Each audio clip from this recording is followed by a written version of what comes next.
You're on second thought, and that's Chris Del Conte wiping his eyes like he just woke up. That's for the video people on YouTube. For the audio folks, don't worry about it. He's going to sound like he always sounds. The esteemed athletic director of the University of Texas joins us, and the Longhorns are rolling, natty in swimming, Final Four in women's basketball.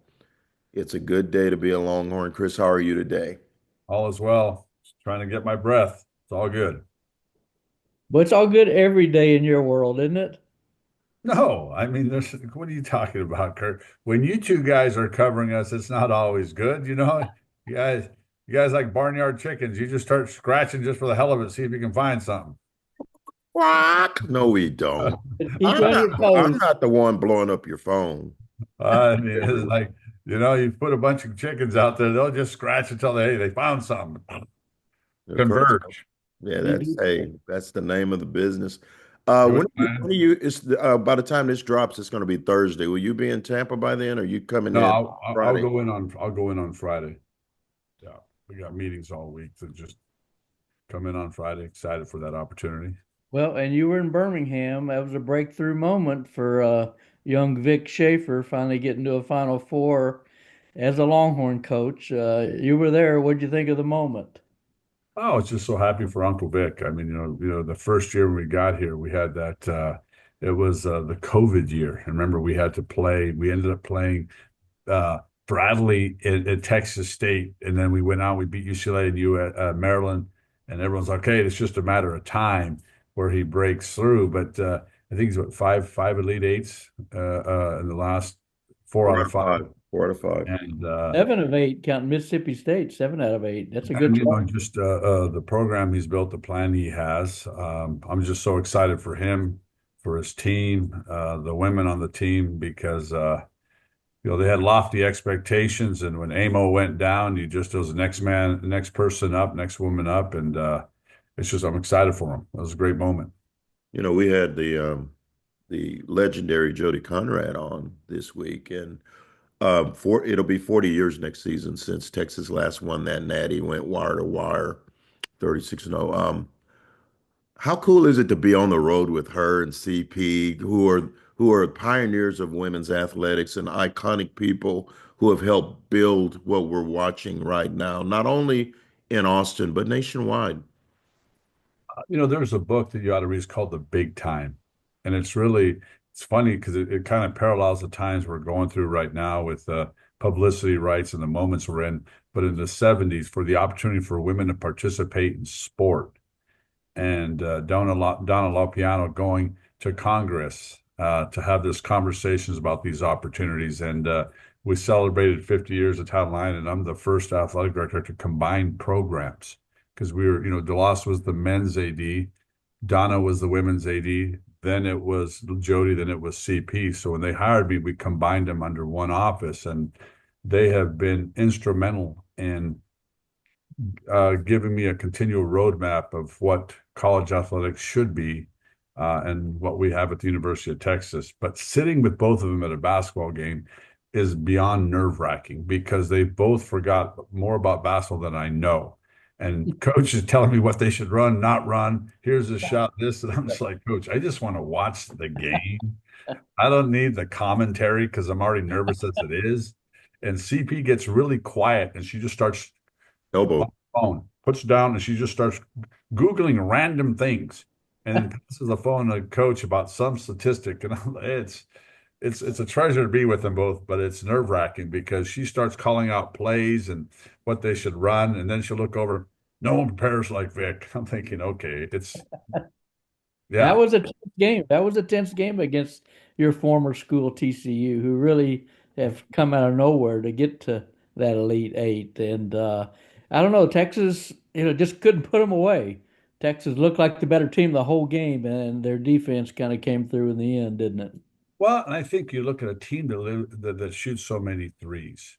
Yeah. And if you look at their version of basketball, you look at Florida on the men's side, Alabama on the men's side, where there's so many threes. If you get on a heater, you saw Auburn the other night, they got on a heater, and it's just like pretty soon it's just boom. And when TCU, they have incredible shooters. And credit to our women, boy, did they play the tenacious defense. There's 21 turnovers. That first half, I think they had five-second calls and a 10-second call.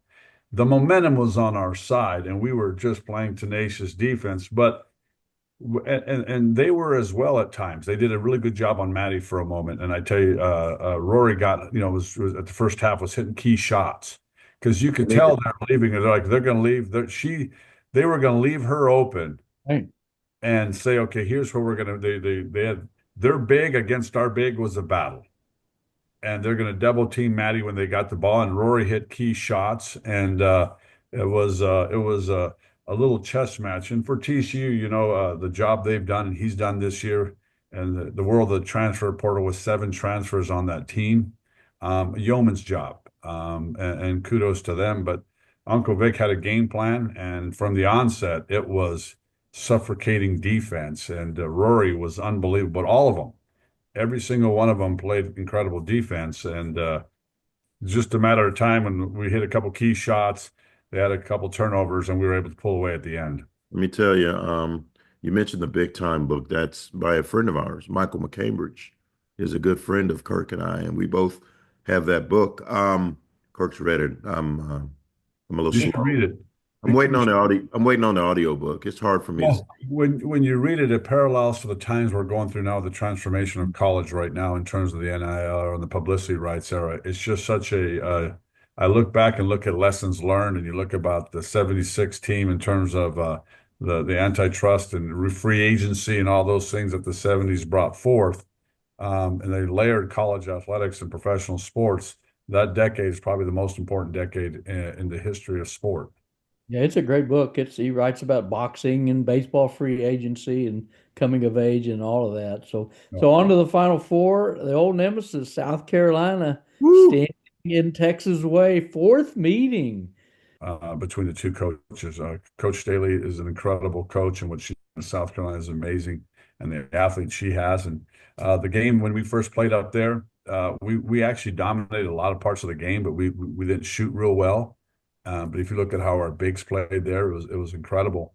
We lost. They came here. We beat them at home, and when we went back to the SEC championship game in Greenville, South Carolina, it's like a home game. Oh, of course. That was. Incredible environment, and I'm excited to see what he has in store for this game and what she has. I think if our players come out and play, I think we can have an incredible epic battle like we had here at Moody this past spring. Well, Yeah, Sed's been talking first one to 50, haven't you said? first one to 50 Yeah, to win this game. It's gonna be a mutter, the kind of game that they both like to coach in. So that other game's gonna be first to 80, but this will be first to 50. So it's a great contrast of semifinals. And we know there's lots of other stuff going on campus. You have a new men's basketball coach in Sean Miller from Xavier, a 72% winning percentage and a constant winner in the NCAA tournament. How happy are you with that hire? And what did you think about the great reception you got over at the Hall of Fame? well, one, I just want to thank Coach. Roddy did a yeoman's job for us in such difficult conditions.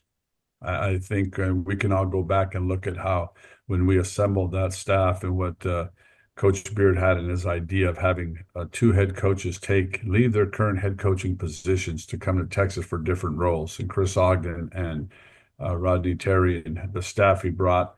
I think there was a lot of hope and adulation around that particular time period, and unfortunately things changed. And but he did a great job in very difficult decisions, very difficult time period. But we decided to make a change, the change to look for a coach that had pelts on the wall like the rest of our coaching hires, has done it at the highest level, recruited at the highest level, and had a system in place that I feel like will be great for us. I'm very, very excited that Coach Miller took on this challenge, and I'm excited for our basketball program moving forward. Well, this is a football school first and foremost, and baseball's hot on its heels. Uh, NIL money, revenue sharing in full throttle. How much of the revenue sharing money will go toward men's basketball? All that is, we're still in the process of what that looks like. If you look at from the publicity rights from the lawsuit, it was 75%, 15, 5, and 5. And but there's also a component of that of scholarships. And one of the things that I will tell you, the two of you, is I firmly believe what is getting lost in this argument is the ability to educate young people to change their life through education. And we're talking, oh, we got to have publicity rights and courage. Oh, we got to have this. The reality is only 2% of our young people go pro. Mm-hmm. Do a yeoman's job of getting young people to come to the University of Texas, get an incredible degree, and get a job and become productive citizens is the basis of what we do. And when they went from a scholarship limit to a roster limit, we decided that we are going to focus on fully funding those roster limits to its fullest. So in baseball, you have 11 scholarships on a roster of 40. You're taking 11 scholarships off over 40 guys. Now they're going to go to a roster of 35. We're going to have 35 scholarships. That's great. You take swimming that had 9 scholarships for a roster of 30. Well, now we're going to have a roster of 20, but 22 full scholarships. So you can really work on focus excellence and bringing young people in. That when we talk about educating young people around the world, and there was this time and period where we're going to reduce student loan debt, $1.3 trillion of student loan debt. I took out a student loan. I owed $57,000 because my scholarship would not cover it all.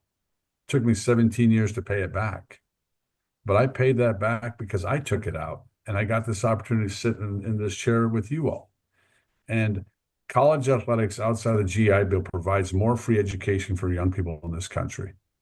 And with only 35% of the United States population having a college degree, our responsibility is to educate young people to go do, maybe sit in your chair, sit in my chair, become a lawyer, a doctor, whatever it may be.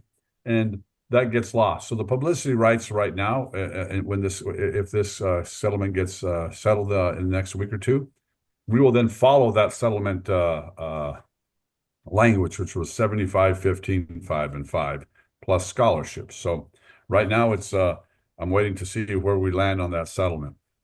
What are the 5 and 5s? What two sports are those? It could be 5% for women's basketball and 5% for everybody else is how it's currently set up. Okay, got it. And You know what, Kirk, I'll say this for anyone out there that's a college athlete in this day and age. If you're not a first round pick, you stay in college as long as you can. It's never been better for a college athlete than it is right now. And you can get a degree. And a lot of these kids, like Rory Harmon, if she comes back next year, she's probably going to leave with a master's degree debt free. You can't beat yeah. that. So, yeah, don't be in a rush to get to the pros. The college experience, free college experience is great, I would say. I even asked Rory last week. I said, "Are you killing it in NIL?" And she kind of was sheepish and said, "Well, yeah, I am." So, No, so but you're right. but it's truly when I signed my letter of intent, at the bottom of the letter it said, "For your name, image, and likeness, you're going to get a scholarship." Right. And in the 80s, it was about being on the poster and the schedule card. Sure. My whole goal was to be on the schedule card, so when you went to the bank, you can see my picture on the schedule card. Yeah. You know what I mean? If I was on the poster, I was at the Kappa House that night saying, "Ladies, I told you I was on the team." Oh yeah, look at this. Right? Look at this poster. But the idea now is different, and I do get that. But Cedric, what bothers me the most is if you have a chance to get education at an incredible institution, and all of a sudden you're going to go from here to some other school, and chasing a bag, you're devaluing your long-term opportunities by bouncing from one school to the next. And sometimes it's the lowest denominator that you're trying to go to because, quote, they have a bag. And that's so wrong. Yeah. And that's what's gotten lost here. Right. I'm going to get mines. And I keep telling our young people, hey, look, you're here. You can maximize your name, image, and likeness. Yeah. You can maximize who you are. Yet the one thing that you need to take advantage of is the University of Texas. It's just been known as, it's just got named a public Ivy. It's one of the top public institutions in the world. and you have that ticket, don't devalue that ticket for something else at a directional school somewhere else because of a different NIL package there. It makes no sense to me. So if you Yeah. look at our transfer portals, we're very, very few in the transfer portal. Our Forever Texas program, Dr. Sobers does a yeoman's job in that area. And when you think about what that could do for somebody, that's what's incredible about it. But also, we're trying to be a high school program. We feel like the culture at the University of Texas across all our sports is high school athletes. And when you look into coaches saying, hey, we're not going to high school, we're just going to portal. Yeah. When you see schools that have a really low high school recruiting class, but a massive portal class, they're in the transition game. And if you follow professional athletics, if you look at the New England Patriots, they did a yeoman's job of keeping their core the entire time and adding little pieces here and there. And I Yeah. feel like because we're the University of Texas, we should be the flagship school for the greatest high school athletes in this state. And then look, if you're going to add a portal person, it would be a really small need in a particular area. No different than when I was at Washington State, we had high school kids and we supplemented with junior college kids. Hmm. You know what I mean? Because Yeah. you're deficient in a narrow need, but culture and who you are and what we stand for is going to be built on high school student athletes. And that's what Vic Schaefer's done. He's added For a sure. Tater But Jones from Oregon State and Kyla from Miami, but mostly high school kids. Rory, Madison, Shea, girls like that. that's the goal, but that's the goal, Vic, across all of our sports. And you talked about volleyball. Jared Elliott's built an absolute dynasty off high school kids with a sprinkle of portal too. They Right. talked about 2 years ago, oh, that's a whole portal transfer kid. That our entire roster, but two were high school developed by coach. Hmm. You look at Coach Sarkeesian, we have a 25 kids, arguably the number one signing class in the country, the top five last 3 years. The backbone of that entire program is high school kids that are developed here. So Yeah, that he brought it permeates five. all of our that Right. He permeates brought all of our five programs. transfers. Right. Yep. Yeah. Hey, real quickly on the revenue sharing, there's a story today about 10 powerful ADs. I'm assuming you must be one of them. No, he's That 11. He's 11. He's 11. there's Thanks. well, there's going to create a clearance house for NIL deals and a law enforcement arm separate from the NCAA. Could you real quickly just kind of explain those two? I don't know. I mean, I think what you're looking at, that's all that right now under all the deliberation that's happening, there's still Judge Wilkins still has to settle Sure. that case. And once that's case, then you're going to have to build out a system. The four conferences that are named in the lawsuit will build out that system collectively together. But that's happening in concert. So I think the cart is way right now. Colombo, the cart is way ahead of the horse here because we still got to get to settlement day, and then once we get to settlement day, then you look at what. But you look at the defendant's name in that lawsuit. It was actually the Pac-10 as well, all five conferences. But for practicality purposes, it's four. Once we get through that time period, then you'll have a chance for a different conversation. So I'm not too sure what you're referring to, but like always, today the internet and the World Wide Web has answers to questions that no one's asked yet. And for those of you who heard it Uh, slide in, Columbo mentioned that's his nickname for Kirk Bohls after the old detective Columbo. because I dress like him. Similar. He dressed way better. Hey, Let's not get ahead of ourselves.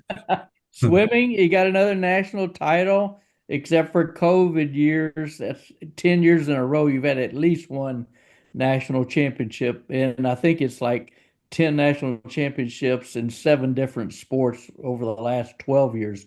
Are you guys going to win the Directors' Cup this year? Well, one, kudos to Bob Bowman. I think Big time. when you replace a coach like Eddie, and I think we've talked about this before, you can't replace a guy like Eddie. I mean, the guy'd been in the White House since Jimmy Carter. You know, I mean, 50 national championships. He just walked in, hey, George, nice job with the furniture. You know, your dad did it differently. Reagan, I mean, he saw everybody, right? So you think through that spectrum of life. And when we were hiring a coach that understood the gravitas of the University of Texas, but understood the shadow he was walking into. Um, Not many could handle that. And Bob has created his own legendary status. He's his own man, and has won everywhere he's been. What he did at Arizona State, they were dropping swimming at Arizona State. He resurrects that program and wins the national championship last year. And when we asked if he would be interested in this job, he said, "I'll see you on Monday." And I said, "Okay, my friend, this is Friday night. I'm going to send you a DocuSign. Just make sure you sign this thing. We'll see you on Monday." But it was exciting, and he's done an incredible job with this team. And again, a team that was built with the combination of his athletes and Eddie's athletes, and they just gelled together. And to see what they did at the NCAA championships this year, because it was really close. It was nip and tuck all the way. To win by 19 points on Saturday night was epic. I'm happy for Yeah, he him. won back to back. Last year they Oh, Arizona State, first year here. So where are you in the Directors Cup? Are you all first? no, no, no, no, no. I mean, North Carolina? we'll crack the top 10 here pretty quick, and we'll see. Because as you count on points throughout the year, you start to sit there and say, okay, we didn't do as well. Like in track and field, we didn't have our normal indoor season that we had. We had a bunch of injuries both in the men and women, so we didn't. Usually, we're a top 5 program in both, top 10, actually top 5 the last 3 or 4 years. This year, we're like 28th and 30th. Yeah. But we'll be better outdoor because they're all healthy back. And then you got baseball and softball, and you got tennis, and golf. So I firmly believe we'll be knocking on that door again at the end of the year. It's going to come down to nip and tuck. Hopefully, it doesn't come down to rowing in the geese, though. Yeah. Like last year. Well, Kirk, I'm gonna tell him. I make a lot of fun. I make fun of him a lot, and mostly because I can. But you've built a wonderful roster of coaches, and the University of Texas is one, two, or three, 1A, 1B athletic departments in the country. And you and Mr. Eltife, Chairman Eltife, have done a great job building this thing, and it's fun to cover a program that's winning. And so, as someone who doesn't like writing about losses, I appreciate what you've done at the University of Texas, Mr. Del Conte. And if someone makes me say it again, I won't. But I wanted that on the record. Well, I appreciate that. And I think it goes back to, and you've seen it in the peaks and valleys of any institution. They go up and down depending on what. And I think when you have alignment, and we're very fortunate right now, whether it be the common thread has been Chairman Eltife, but you had President Fenves, you had President Hartzell, now you have President-elect or Interim President Davis there right now. But having that alignment with the tower and the regents, and then having a governor that's a Longhorn, it just allows you to. Darrell Royal had that saying, Coach Colombo, that only you remember when the BBs are in the box, because he's been covering Texas for so long. When you have all the BBs in the box, you have a chance to do really great things. And when they splinter, you guys have a job to do, and you do well your job, but also there's times where your job is to critique us. And when it gets out of kilter, it gets way out of kilter. And to do that and to have alignment across the board is just I always tell everyone, a united Texas is a reckoning. We're in a moment where we can't rest on our laurels. You gotta adhere to the standard. But I give Jody and CP a lot of credit for allowing me to come in and be the AD to unify the program as one voice. Understanding that what Title IX has done and what our women's program has done here, but when you're separate programs, by nature, it's just going to be tension a little bit. Mm-hmm. Sometimes it's not true, but it's perceived, whatever it may be. And DeLoss Dodds was an incredible AD. Probably, he has a road named after him. I mean, he's the greatest of all time. You're chasing that ghost constantly, right? Jeremy Foley's a great friend of mine, and he says, "Remember, I won 29 championships. I look back, I'm at 15." But I laugh. We're at 15, and here we go. But the idea Halfway that there. Halfway there. halfway there, but that if you can get a group of people that embrace Texas, understand what it is, and coaches that were here before, they're so successful now, I lean on them constantly. Coach Elliott, Ange Kelly, they've all had their ups and downs, but they just understand what the program is. And the times that, excuse me, we've made changes, no one likes to make a change. I don't think that I get caught up in making a coaching change, because you should bear those scars as well. Because what did you do to help that person? And sometimes when you think you've done everything you could, a change is necessary. And when you make that change, you better be resolute and quick in that opportunity, because as you two have covered, a coaching search at Texas that's truly 2, 3 weeks, 4 weeks long, it is miserable in this chair, because the speculation mounts and the amount of job evaluation websites that are covering it, and you cannot really ever have a chance to control your narrative. And the narrative is that this is an unbelievable institution, and it's a great city. And the athletic department of the university are fantastic. If you can hire people that can harness this, then great things can happen. Yeah, we didn't have time to really talk about baseball, but you made a pretty decent hire in baseball too, and that's coming to fruition. 8-1 right out of the box, and you got a big series against Georgia this weekend. Coach has done what we thought Coach would do, but Mike White in softball has done a phenomenal job. You think about Howard in swimming, in tennis, and Bruce in tennis, and Mike, Coach Fields. They feed off each other. We had a head coaches meeting yesterday, and one of the things we just talk about constantly is they constantly feed off each other's energy. I remember Right. Uncle Vic walked in one day and goes, "I finished 8 in the country. I made it to the Elite 8." And in the department, he was a 9th-ranked coach, because everyone else is either finished first or second. Isn't that crazy? But they celebrate each other. They have their own text. Steve not having a press conference on Monday to allow those other two to get their flowers.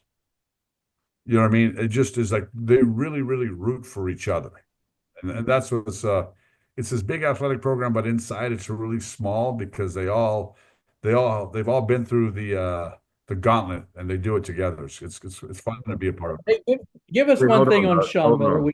Hold on, Doug. What? You didn't mention Jared Elliott. Got to mention Jared, because Jared told us at the Yeah. Miller presser, he goes, "Man, it keeps everybody hungry." He goes, "It's lit a fire to my butt. If I don't do something in the next couple of years, who knows? They may forget about me." And I was like, well, "That's bull. Yeah, whatever, Jared Elliott. You are the guy." So but I like the But sentiment. I like the but sentiment. I but I love that about Coach Ed and everyone. I think that the standard of the University of Texas is written a long time ago by I'm not too sure if it was Dish Falk or who wrote it, but one of them wrote, "The winning traditions, University of Texas shall not be entrusted to the timid nor the weak." That really Yeah. came from baseball. It And is. we put that in all of our facilities now, because that's the standard. And we know that you guys, you say, "Boy, you love covering a winner." But when it's not winning, the pressure's so much Mhm. different here, especially when we think we could be a top 5 program in every sport we sponsor. So when you have a guy like Elliott, that he's won 3 national championships, he's played for more than he's lost, and he is still so hungry to get back. You drop in a Sean Miller, and he's walking around the Hall of Fame, and he just goes, "God." I go, "This is why you're here, buddy." It fires you up. You go to the cafeteria today at lunch. You have 36. We had 38 people in the Olympic Games. We took 16th as a country. Hmm. Texas did it. I wrote I mean, that. I wrote that. Yeah. and you're walking around going, "She won a natty. That's an Olympic gold medalist. He's a national champion." And the recruiting that comes in and just feeds off each other, it's exciting. And from Sean's perspective, it was interesting, because he just walked in and just walked around, and was really from a basketball centric. Xavier's a basketball school, Yeah. not much else on the national level. Right. And this is not talking bad, because it's an incredible institution. I'm just talking about a sport specific. When I was at Arizona, probably 2001, 2, 3, and 4, we had softball, baseball, basketball. A bunch of sports were doing really, really well, but not in its totality. Right now, in its totality, 3 out of 4 Directors' Cups, and we're well on our way to knocking on another one this year. Those things, they're just excited to be a part of. But you gotta coach to that expectation, recruit to that expectation, and I and as our administration have to administer to that. And if you start to deviate, Coach Kelvin Sampson, I listened to a podcast this morning that I shared with our coaches. Once you start losing you start compromising your standard, leaks come in. Mm-hmm. And you can't compromise. And coaching is hard, and living to a standard is hard. But when you stay there and you can weather the storms, good things happen. And we appreciate the time and safe travels to Tampa. We will Are see you guys going? We're We'll see leaving you tomorrow. there, man. We'll be there. Oh, We're taking the leaving tomorrow. We're going to be first class with CDC. Said Well, no. Cedric, I'm glad to see that the Austin States was giving you the budget to do that because my man went to the Chronicles to get more accommodation. Just think about how much money we saved under the cap when we got rid of that dead weight. Oh my God. I'm eating steak now. Hey, well, Trailways, get a ticket. I'll be seeing you there. Thank you, man. Right. All right. Bye, fella. Appreciate it. Thanks. Bye-bye. That'll do it for this week, guys. Thanks for joining us. We'll see you next time.